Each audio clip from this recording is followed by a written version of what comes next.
Hello Cave Dwellers, welcome into the cave. Today on the desk we've got the Panasonic 3DO and it's specifically the FZ1 model, which is a personal favourite of mine and I know yours as well. You've worked on a lot of these. Yes. It's a favourite for many reasons, as we'll find out today. And we're going to make this intro short because we've got a lot to cram into this episode, buoyed by your feedback to our recent Amiga 1000 series where we took a deep dive into the magazines of the time. Yeah. We're going to do that again and we're going to do it all in one episode today, while at the same time upgrading this to be the perfect 3DO for use here in the cave with some modern upgrades. Yep. We're also going to dip into my interview with Trip Hawkins last year, and we're going to compare how did the hype compare to his expectations, and on reflection, how he thought the whole 3DO went. Lots of history to dive into, lots of work to do on your workbench. And you have worked a lot on this model in particular before, haven't you? Yeah, just because it's got a proclivity for leaky caps. They leak, they cook, and the console doesn't turn on anymore, which is a bit of a barrier to games playing, I find. My friend had one of these back in the day, and he actually gave it to me when it was finished with all his games. So I had Wing Commander 3, Gex, PO'd, I think it was PO'd, I can't remember. Anyway, loads of games with it. Obviously it was old hat, so he passed it on to me, and I kept it all this time. And it's a system that I've got some fond memories of, even though it was considered a commercial failure. It was, and we'll find out why throughout this episode. And this one's a bit interesting. This is our PAL European release, but the one we're working on today is actually a Japanese model, so we can learn a little bit more about the differences in this one. So let's start with the hype before the 3DO came out. Where did it all begin? What were the magazines saying about it? And what do we have to look forward to in this new console in the early 90s? This episode is supported by MonsterJoysticks.com, purveyors of quality joysticks for all of your retro kit, joysticks, adapters, arcade control parts and more. Check them out at MonsterJoysticks.com and we thank them for supporting the cave. Now the magazine that I've chosen to use this time is not perhaps the obvious choice, which would be Edge magazine, because this is issue 1 of Edge magazine and it actually launches with the changing face of video games, 3DO, how the dream machine shapes up in real life. So Edge magazine really kicks off with the start of the 5th generation of consoles. However, there's another magazine, it's an American one called Game Pro, which I've been reading lately. And the really nice thing about that is it's there right at the start, January 1993, when we start to get those previews of the 3DO, and it maintains interest in the console. Edge kind of drops off. It gets a bit bored of the 3DO in the later life. So we're going to get the full picture with Game Pro, and let's do that right now with that January 1993 issue. It's in this issue that we get word of a brand new games console on the scene with uncertain specs. It reads, some sketchy reports have the system supporting a powerful 32-bit CPU, a high-powered graphics compression setup, and a supercharged CD-ROM drive. The article links Matsushita and Panasonic to the development of hardware for this console, in which the 3D graphics are rumoured to be out of this world. And it makes a big deal about something called Q-Sound. You've seen 3D graphics. With Q-Sound you'll hear 3D sound. Q-Sound is a multi-channel digital sound processing system that's been called a 3-dimensional stereo sound processing tool. On paper, it ticks all of the boxes for the period for what we expect from a next-generation games console. We are stoked for FMV video footage and for 3D worlds, the ability to create more and more complex 3D worlds that we can explore. Just a few months later, more details are shared in the March 93 edition of Game Pro. It reads, 3DO's system is based on a 32-bit RISC reduced instruction set CPU. A special multitasking operating system fires up the unit's silicon synapses, helped along by 2 megabytes of system memory. The CD will spin on a double-speed disk drive that's reportedly 10 times faster than that of the Sega CD, and 3DO speculates even the proposed SNES CD. So let's just remind ourselves that at this time in gaming history, Nintendo are working with Sony to create a CD-ROM based version of the Super Nintendo. Ultimately, that was going to be called the PlayStation, but when Sony broke away, they created the PlayStation as we would come to know it, as it would be released in late 1994. So at this point in time, January 93, 3DO are very firmly comparing themselves to the 16-bit generation and where they think the 16-bit generation is going, so that they want to be one of the very first of the 5th generation 32-bit consoles. The 3DO company started out as a collaboration between Trip Hawkins, the former founder of Electronic Arts, Matsushita, who are a Japanese electronics company, and Time Warner. So between those, they set up this company, and well, let's hear what Trip had to say in our interview about the founding of the company. Well, by 1990, I was already looking ahead to the next frontier, and I knew about optical disc media. Obviously, I knew plenty about 3D graphics and graphics processors and 32-bit computers, etc. And I was just really disappointed that the rest of the hardware companies around the world, they just weren't really going in the right direction. And I felt like, wow, I'm going to be pretty much stuck with Sega and Nintendo. And that's when I basically began to think, maybe we're big enough, maybe we're strong enough, maybe I can put a consortium of partners together to create our own 32-bit game industry standard. And of course, that resulted in the 3DO, and it resulted in a new public company. And we had 8 hardware licensees. We had over 900 software licensee companies. And it felt like, okay, that you got a shot at it. But I didn't really know when I committed to that plan that there was even going to be a Sony PlayStation. So Trip has stepped down from Electronic Arts to focus fully on the 3DO company, and it sounds like a formidable force when you consider the experience he's had in setting up the publishing house EA, Matsushita's electronic experience, and, well, Time Warner, the juggernaut that is Time Warner. But 3DO won't actually make the console as we look back at the article. 3DO will license its multimedia technology to other hardware manufacturers. Panasonic is definitely online as one of the first companies to produce a 3DO multimedia player. No surprise, since Matsushita is Panasonic's parent company. But, and there's a big but at the end of the article, there's a kicker, and it would probably make most of us just slam the magazine shut and say, yeah, you're all right, thanks. One thing's for sure, this cutting edge will not come cheap. The initial asking price for a 3DO multiplayer, yes, they call it a multiplayer, not a console, will be around $700. 3DO anticipates that the price will drop to under $500 within 2 years. If we adjust $700 for inflation in 2022, you are looking at a games console that costs you $1,435. It's a huge amount of money. It's edging into high-end PC territory. It would be madness to spend that on a console back then, even today, and that's pretty much the reaction that I had to it, and everyone I knew. We were pretty impressed with the specs, and we were looking forward to seeing what it could do, but very few of us were going to put our hands in our pocket to spend that much money on a games console. And this is the flaw in the plan, as I see it.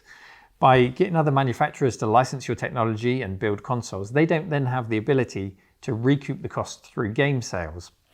The more, traditional now method of selling consoles is to get it pretty close to cost price, sometimes even at a loss, get it out there and sold, and then recoup the money on game sales. But that's just not an option for companies like Panasonic.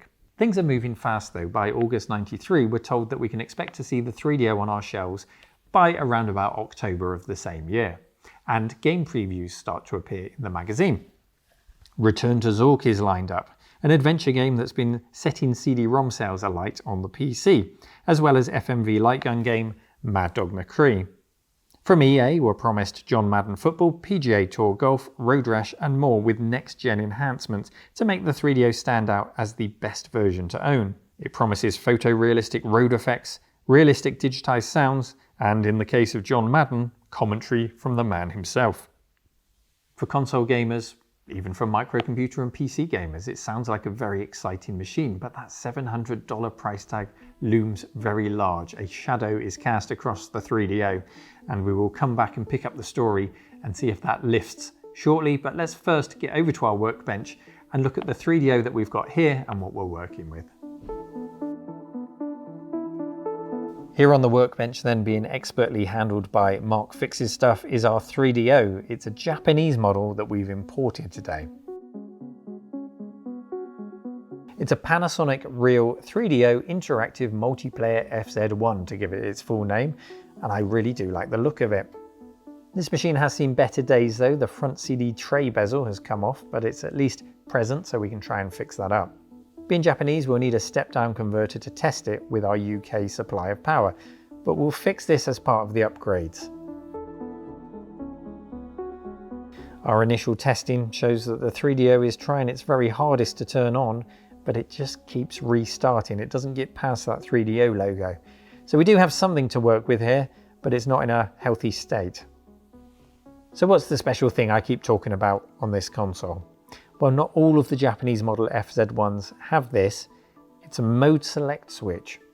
Normally the 3DO outputs a 480i image, but this model lets us switch to a 240p mode. So it's interlacing between the odd and the even lines to give that impression of a higher resolution. But by using 240p, every single line of the image is displayed, which is far more pleasing on the eye for some. And if you want to scale this up on a modern display using an upscaler, then it's much more preferable to have every line using a 240p as your source to begin with. So what's the plan with this? Well, I'd like to run this without worrying about step-down transformers, so we'll replace the 120 volt AC transformer with a 240 volt unit. We'll also fix up the front flap on the machine, and we'll replace the internal CD drive with an ODE or optical drive emulator. This is the Nemo ODE. We're aware that there's a more recent model that's appeared, but they're really tricky to get hold of and really pricey. And this is the one that we had, and ultimately it will achieve the same thing. That is to be able to load games from ISO on a USB storage device. I'd like to have a nice large library of games on here, so we'll be using an SSD hard drive and a USB to 2.5-inch SATA adapter. And we'll pop in a 480 gig hard drive. That should be plenty of space for our games. That's the goal, but of course we need to figure out why the console gets stuck in a loop when we power it up. So let's have a look inside. Now I happen to know that power problems are a common issue for the FZ1. How do I know? Because Mark tells me every time he visits he's just fixed another FZ1 over and over again, and it's usually the same particular capacitor in the power circuit that's causing the problem. It gets very hot, it dries up and it becomes resistive, and if we look here we can see a sign of a leak, exactly as expected really. So we'll want to replace that, and we'll also want to clean the board up around it. Let's strip down the system so that we can gain access to that area.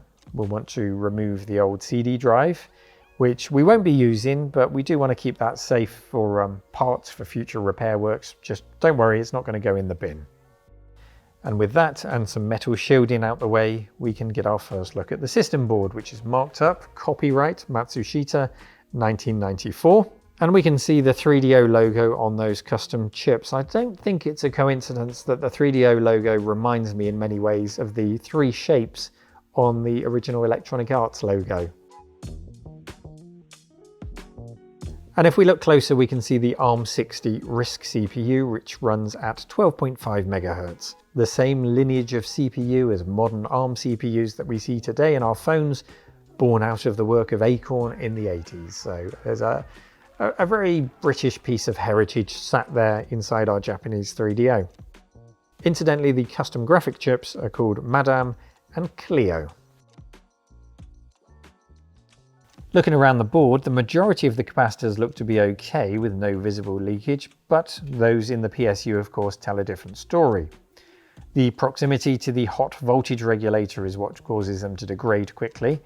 So we're going to take those out, and so as to avoid the same problem further down the line, it's a good idea to replace the caps with new ones which are rated to withstand a higher temperature.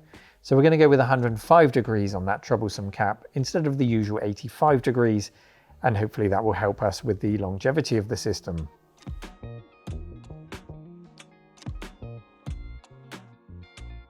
With the caps removed, we'll neutralize any leakage with white wine vinegar, and then we'll clean that up with some isopropyl alcohol to make sure that the electrolytic fluid that leaked isn't going to eat away at the board.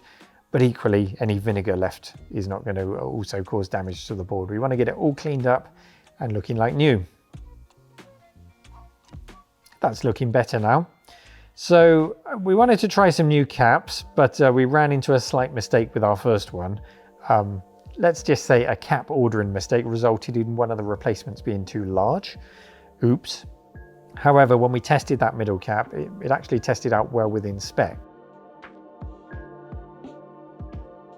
And then the other cap, the one that had definitely leaked and really does need replacing, we do have a replacement for that. So we'll pop that in now. So before we push on with the upgrades themselves, let's see if the 3DO is in its happy place now and at least turns on. And yes, we have success. The machine is now turning on. If we try and use the CD drive, the sled that brings the laser to the disk isn't moving at all. It's not a problem because we're going to replace it with an ODE, but just out of interest, we did put a spare drive in there because we want to make sure that the PSU is running perfectly. It's getting enough power through it, and a good way to test that is to spin CDs up. And using this spare CD drive, we can indeed see that the CD spins up, the game loads. I think this is Theme Park we're testing with, and our power supply has no further problems. And we're in a good place to proceed with our upgrades. So before we move on to those upgrades, let's dip back into our magazines and we'll see what happened when the 3DO actually made it to market.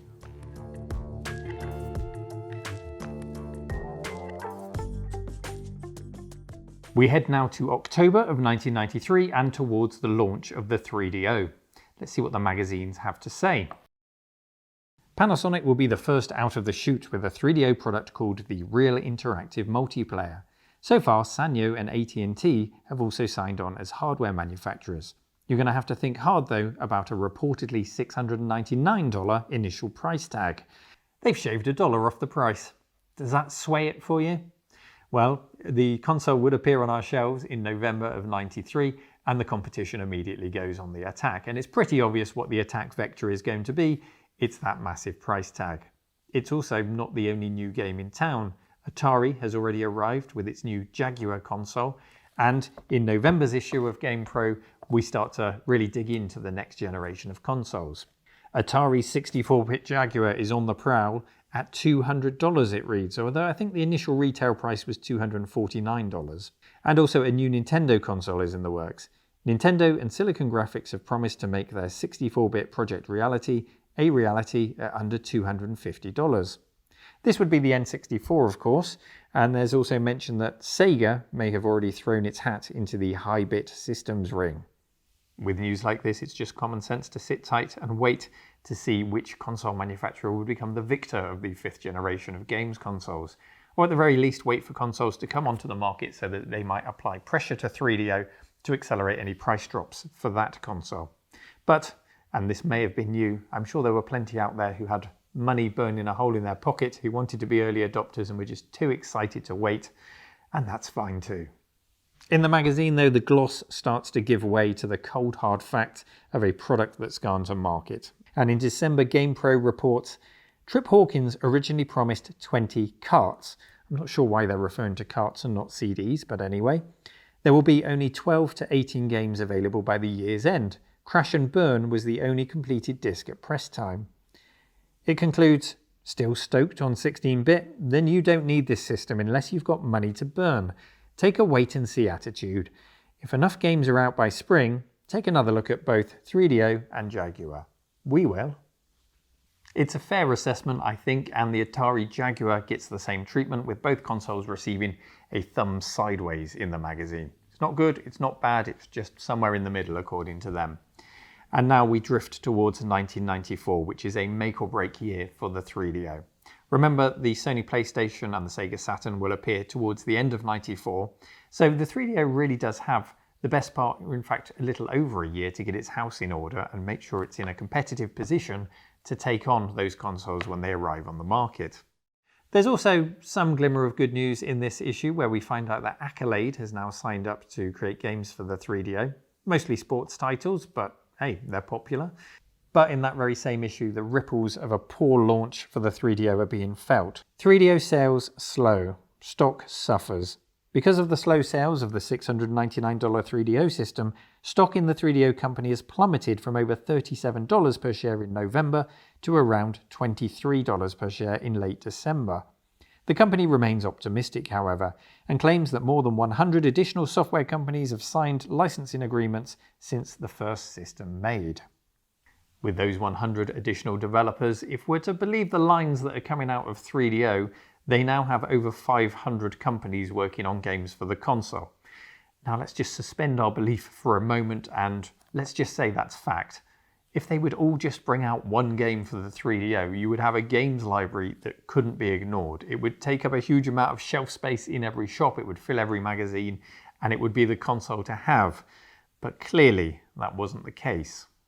3DO fight back though. The price drop expected up to 2 years from launch appears just 6 months into its life in May '94, falling from $699 to $499. It also promises 23 new software products this month, which will bring the total library up to 43 titles. $499 is still pretty expensive for a games console in 1994. However, with the likes of Gold Star and Samsung coming on board to create more consoles, maybe there's a glimmer of hope that within the manufacturers they'll all start competing with each other, and that will drive prices down within the 3DO ecosystem. Moving on to July of 1994 now, and the 3DO gets a launch in Japan, and a little after that it comes to us here in Europe. Different parts of the world have different tastes, and it's reported that the Japanese wanted to create a car version of the 3DO. Yes, a version of the console that would slot into your car. Now, the only other example of a console like this I can think of is the FM Towns car Marty, and you may well see that on the channel very soon. It's a very rare console and we have got hold of one. However, back to the 3DO story, what this all amounted to was not a seismic shift in the uptake of the 3DO console. A fire was simply not being lit beneath it. News still dripped out from Sega about the Saturn, from Sony about the PlayStation, and it wasn't looking good for the 3DO at this point. But 3DO were not the only ones having problems. In October 94's GamePro reader Jose Lopez asks, "The CD32 is better than both the Jaguar and the 3DO. It can display more colours and it's faster, but where is all your coverage for this machine?" To which writer Lance Boyle responds, and I'm pretty sure Lance Boyle was the presenter in the multimedia game Mega Race. Anyway, Lance Boyle responds, "Coverage is on hold, unfortunately. We reported in July's Pro News that Commodore, the company that developed the CD32, has gone belly up, and the future of the CD32 is in serious doubt." Trying to navigate the next generation of video games consoles was certainly no easy task, and Commodore was feeling the pain as much as, if not harder, than anyone else. However, in Tripp's mind, it was the Sony PlayStation that was the biggest threat to the 3DO, as we hear from him now. Basically, Sony was able to come in later and just say, "Well, we're going to charge the usual $8 to $10 like consoles always do, and get away with it." And the developers, they couldn't really just stick with 3DO and not have a PlayStation version. And it was just easy once you had a 3DO version to port it to the PlayStation. Because the PlayStation had launched in Japan at a $500 price point. And then they come to the US the next year and they launched it at $299. And when they announced that at the trade show that summer, there was an audible gasp. Frankly, that just intimidated all of our partners into thinking, well, Sony's going to win. Let's go support Sony. So, with the Sega Saturn and the Sony PlayStation looming large and about to be released at the end of '94 in November and December, it really was not looking good now for the 3DO, and I think you can probably guess where our story goes next into 1995 and the fate of the 3DO, but we'll pick up the story again shortly. Let's get to installing the upgrades in our own 3DO here. Our 3DO is working, woohoo, but we want more than that. We want the ultimate 3DO, so let's get our upgrade installed. We'll start by removing the transformer so that we can install a 240 volt one suitable for use here in the UK. No more step down transformers needed, we can just plug it straight in. We're going to reuse the internal power cables going from the transformer into the system, so we can just snip those here. But when it comes to the external power cable, that's not rated for the 240 volt UK main supply. So we're going to want to replace this. And in doing so, we're going to 3D print a custom strain relief in an attempt to perform something of a tidy and reliable job of it. We're going to use a flexible resin to print this, which when it cures, is sturdy, but it has this sort of flexible quality to it. The best way of describing it is like the rubber sole of a shoe.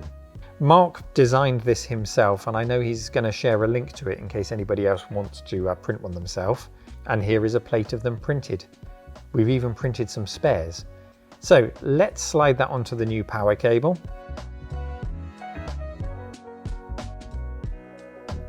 That fits nicely. And then we've wired up the new transformer and tidied it up with some heat shrink.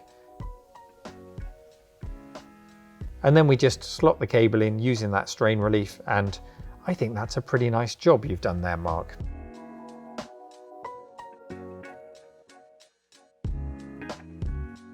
Now for the optical disc emulator, and this is pretty straightforward. We'll need to mount our hard disk and the OD inside the case so it's not rattling around. Thankfully there is a mount on Thingiverse, so again I'll put a link in the video description to that. In goes the hard drive on the mount, and that has been formatted in FAT32. Then the ODE PCB goes onto the mount, and we will use the ribbon cables to connect it up to the system board exactly where the original CD-ROM would have been connected up, before securing it all in place.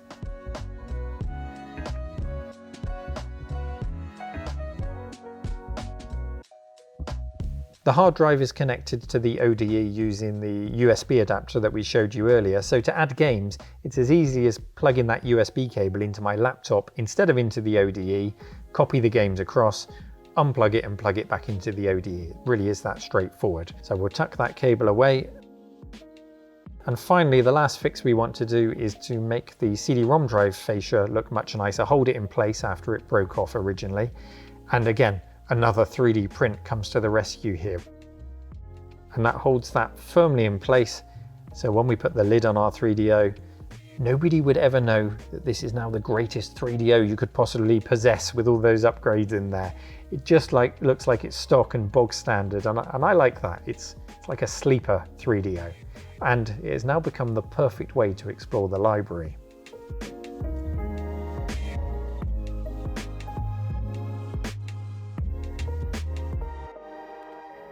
And we will get to testing this out and playing some games shortly. But let's get back to our history now. In 1995, you may have been listening to Cotton Eye Joe or Don't Stop, Wiggle Wiggle in the UK music charts. Other regrets you may have had were buying a 3DO. But would there be a happy ending if that was your purchasing decision? Let's find out.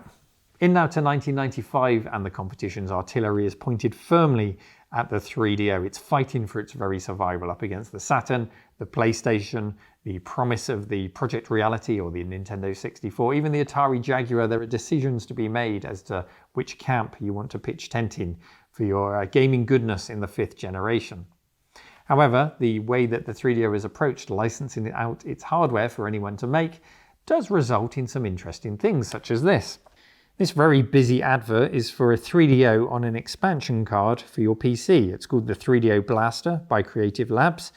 A whole 3DO on a card that you just slot into your PC, and it's kind of neat. But at $399 when it came out and needing an existing PC, they had somehow found a way to make the point of entry into 3DO ownership even more expensive. Nintendo were late to the party with their N64 not arriving until 1996, so for now they were putting out adverts like this, proclaiming that 16 bits is enough, and instead of engineering a new system every 6 months, why not improve today's games through new software development techniques? They cite Donkey Kong Country as the reason you don't need to upgrade, but in reality we know Nintendo were on the back foot after their shenanigans with Sony.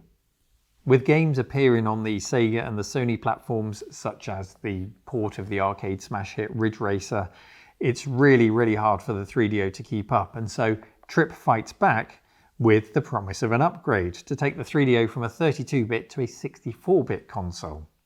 He announces something called the M2 Accelerator, which will include a PowerPC processor and custom graphics and sound chips, a console to bolt onto your console in an attempt to keep pace.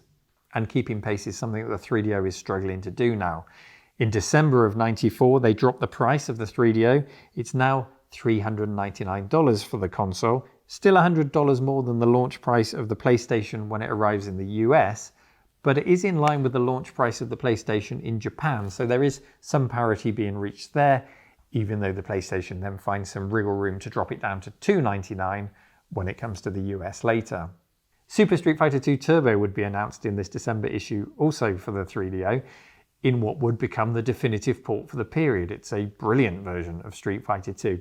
However, if you're looking to buy a console specifically for Street Fighter 2, you probably would have scratched that itch back in 1992 when it was bundled with the Super Nintendo, and it sold so many Super Nintendo systems in the 16-bit era by having such a good version of Street Fighter.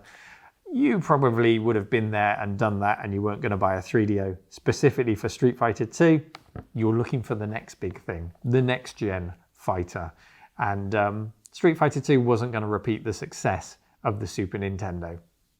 Finally, in July 1995, we saw a preview of the new M2 hardware. Scheduled for a late 1995 release, the M2 will be backwards compatible with existing 3DO systems, and it will arrive in two forms. Current owners will be able to purchase a dealer installable upgrade card, while first-time owners can opt for a new standalone unit. It's an optimistic preview of the future of the console, talking about moving 1 million pixels around on the screen at once, talking about modems and multiplayer gaming. It does paint a picture of a console that will be able to keep pace with the PlayStation if it meets all of the things that are promised. However, selling an add-on for a console is a difficult thing, especially when it's a little over a year since the console's come out. Many people will have waited for the first price drop, so they've probably only had their console for a few months. And already you're saying to them, by the way, guys, you might want to start saving up your pocket money, because at the end of 1995, you're going to have to dig deep and spend again just to keep up with what would be a $299 console. I can imagine the add-on would probably be in the region of $299. I don't think any prices were ever touted, but it wasn't going to be cheap based on 3DO's history. And fresh in people's memories, the Sega Mega CD, the 32X, not necessarily bad pieces of hardware, but when you get an add-on for a console, the software publishers are going to try and cater to the biggest market, and that's everyone. Not just people with an add-on, it's everyone. So you're more than likely to get a very small software library for it, and people have been burned before, and people have learned that very recently. So after this talk about the M2, what happened next? Well, things fell very silent. For 6 months, we hear very little about the 3DO and their plans for the M2.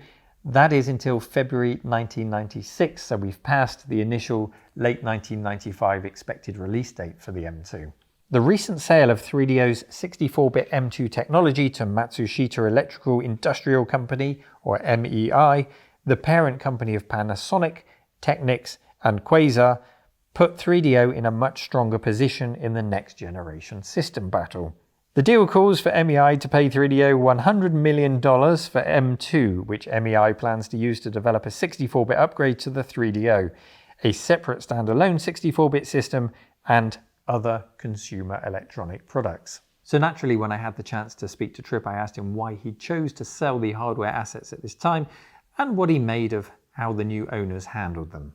Yeah, so basically in the mid-90s, it didn't look like developing hardware and convincing somebody to manufacture it and commercialize it. It didn't look like that was going to be very stable. You know, like you might have it's called a design win.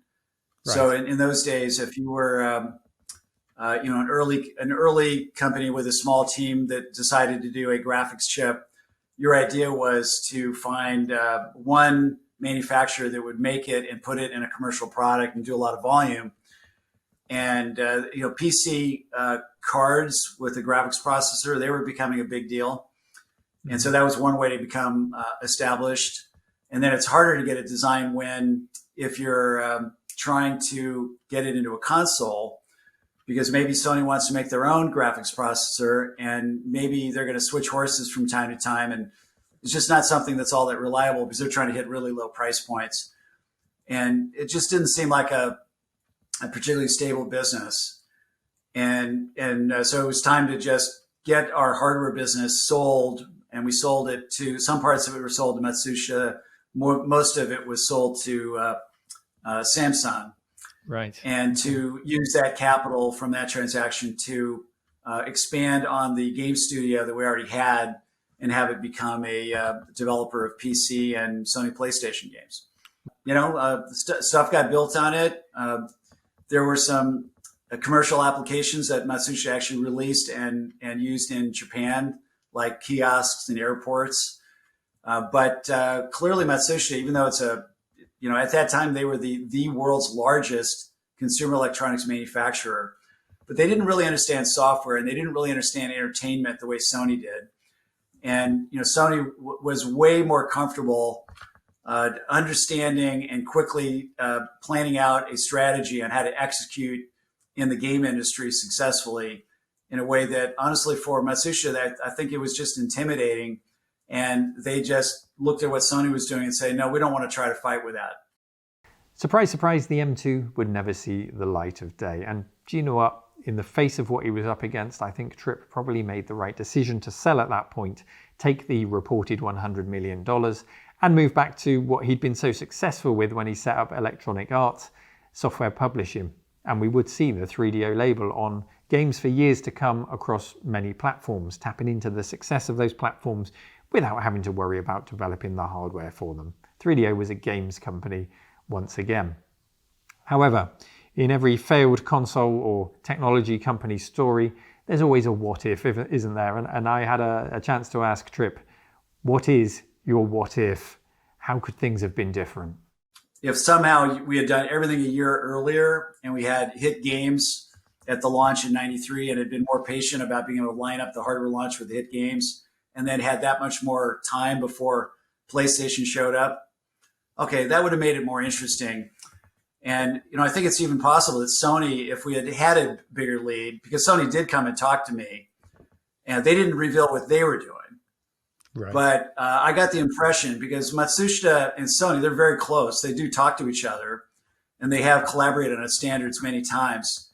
And I got the idea that basically Sony was actually kind of intrigued, but they were, just a little too late in their own process. But if we had been further ahead, then there might have been some reason why we could have all gotten together and collaborated on the same scheme. But I feel very gratified when I look back on everything that's happened in the game industry and realize that I was just often decades ahead of understanding what was going to happen that everybody would want. And okay, that's an interesting ability that I seem to have. And I couldn't always reconcile the fact that, well, just because I envision it and I want it doesn't mean everybody else is ready for it yet. And, that's the challenge in running a business, is you need to be quite a bit more practical. But, I had plenty of success, and, the failures are, for me, they're kind of charming and they're human and they were actually fun. It's a nice what if, isn't it? But if everybody got along, we'd end up with the Nintendo, Sony, 3DO, PlayStation if we went down that road. And competition is no bad thing. It brings down prices.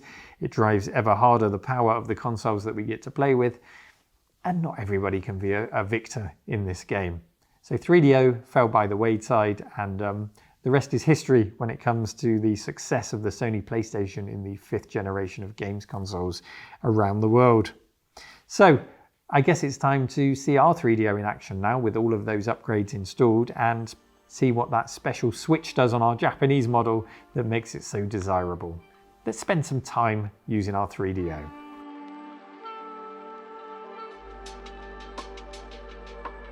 So I was very keen to plug in our 3DO and see what a difference these upgrades made.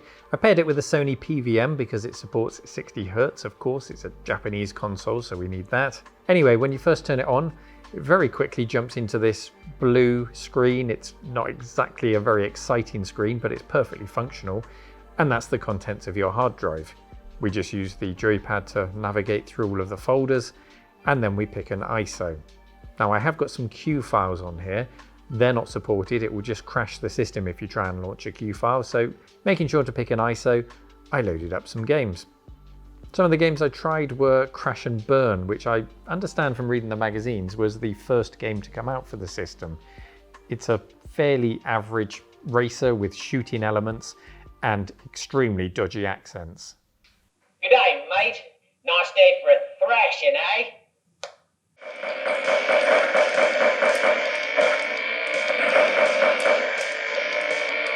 But I can see how in 1993 this would have looked fairly impressive. So the first thing I really want to look at here is that switch to see what a difference it makes. So let's look at it in 480i versus 240p. This is the game running in normal mode, 480i. Maybe still hard to tell, so I'm going to get really close up with the camera. This is 480i on the text there. And if you look really closely, you can see it's kind of flickering and shimmering. And then if we switch it to 240p, we get a solid, stable, and in my opinion, a much better picture. We'll switch back to 480i. And now back to 240p. I think that illustrates the difference quite well, and I just have it fixed on 240p now. It just makes a huge difference. I haven't found a game where it looks better on 480i for me. It's 240p all the way. This switch is brilliant. The first problem I ran into while playing this was Dragon's Lair, and I think it's purely because I've put a PAL ISO on here instead of the NTSC. So it just runs through too quickly and I need to swap that out for the correct ISO. That's my fault. I don't think it's the problem of the ODE or anything that we've done to it. There's just nothing that's stopping it from running a PAL game. It's not detecting it and saying, you shouldn't be using this in this region, you've got the wrong game. So I put my hand up, that's my fault. Now Need for Speed I had to run because I have great memories of it. I used to see this demonstrated in game shops and you could walk up and play it in the kiosk. And the really cool thing about this was that it was a racing game that was actually in 3D. And by that I mean the car wasn't a sprite, you could turn the car around and you could actually race it back towards the screen. And as simplistic as that sounds now, that was really cool at the time. The other thing you could do was put it into neutral, dump the clutch and do donuts, and that was also awesome.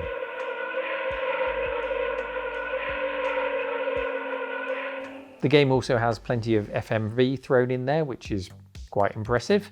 And what I did notice about this is using the ODE, the load times are incredibly fast. There are loading screens in this game, but they just flick past really quickly because it's loading way faster than it normally would have done on the double speed CD drive of the 3DO originally. A game that I think brings elements together really well on this system, i.e. it does 3D okay, it does 2D pretty well, you've got CD soundtracks, is Alone in the Dark. It just brings all those elements together for this, what many people will recognize as a Resident Evil style game, but I can assure you this came before Resident Evil, and it works really nicely. We did have this on the PC, but there's something about the 3DO version that just feels a little bit more premium. I don't know what it is, I just like the way it feels on this console, and this is definitely a game to play.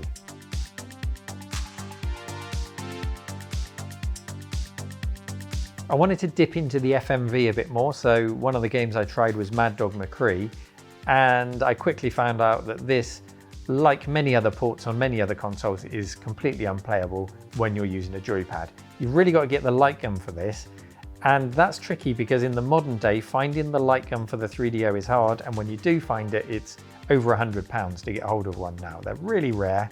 I'd love to get hold of one day, and maybe I can come back and try this game again. In terms of FMV, I've seen better quality FMV in other games like Need for Speed on the 3DO, so maybe it was just rushed, I don't know, but I quickly moved on. Road Rash was very similar to Need for Speed. It may well have shared the same engine, but it moved much faster. Maybe because the motorbikes are sprites rather than having to render a 3D car, but much more arcadey than Need for Speed, a really good sense of speed, and this would have been one of the ones that would have felt next gen at the time. Compared to 2D Road Rash on the Mega Drive, for example, or the Amiga, this was definitely a step up, and I really enjoyed playing it.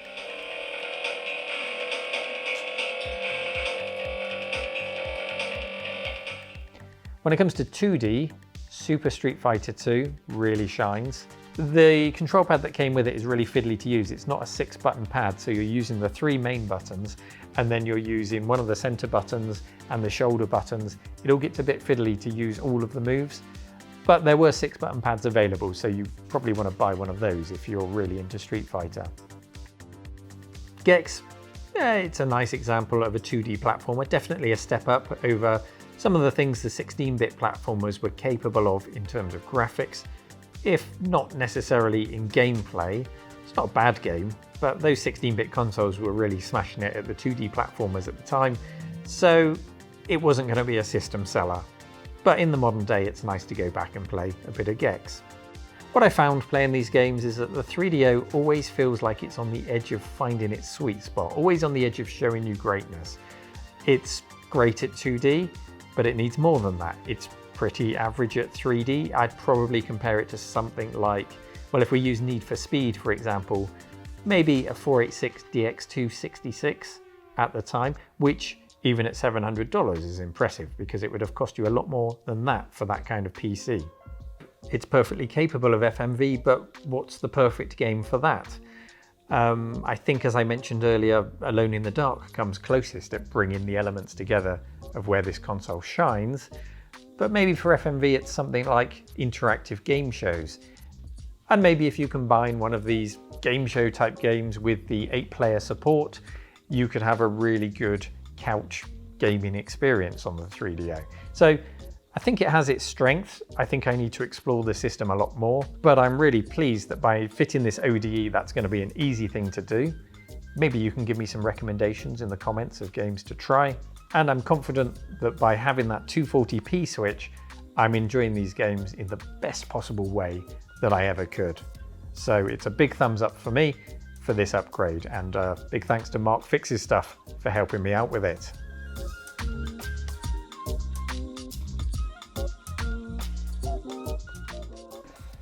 I told you we had an awful lot to fit into this episode, and I think covering the history, covering the upgrades, so nicely done by you, Mark. Thank you very much. Awful lot to fit into the console, really. There was, and I really like the fact that I can just pull that USB lead out, add more games to the hard drive. It's a nice, easy system to maintain and look after, and to use for those who come in here and want to explore the games library. Not to mention maybe a cheeky stream once in a while. Well, yeah, it'd be ideal because of the Switch. The Switch, I love the difference the Switch makes, and hopefully that's come across well in the video as well. It does make me wonder why they actually put the 480i in there, really, because to me, that just seems inferior, and then they dropped it. I'm sure there's a reason. There must have been a reason, because it's not like this was a budget console. Absolutely not. That was probably its downfall. Console. So, well, I think I've got most games on the hard drive here. So if you've got any recommendations out there that you didn't see us play today and you think absolutely should be here to play, let us know in the comments. And we've learned that you can hook up 8 controllers on this thing. 8 controllers. Daisy chain 8 Unbelievable. Controllers. Is there a game out there that will support 8 controllers? Because that would be a great party game for people to play. Yeah. I mean, the stars have really got to align. If you A, own a 3DO, and B, have 8 friends that want to play 3DO with you at the same time, and you've got 8 controllers. Well, if you look at the price of these controllers on eBay, for example, at the moment, you're looking at the best part of £100 per controller in some instances. So just the £800 on joypads. Yeah. Maybe your friends need to bring their own joypads with them and go from there. Not even sure if any of the games support 8 controllers. Well, we'll find out. Let us know if you know of any examples. As always, I hope you enjoyed today's video. Thank you for watching, Mark. Thank you for your help today. Thank you. And we'll see you next time. Take care. Bye-bye. Bye.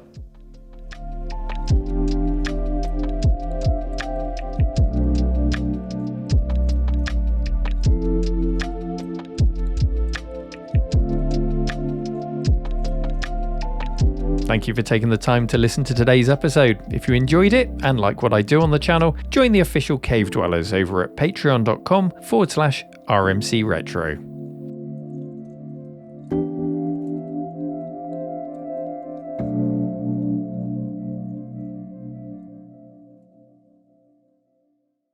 And we've got our optical drive emulator in there with a variety of games. And a little bit of work on the caps. A variety of games? A variety of games. What's an variety? I didn't even pick up on that.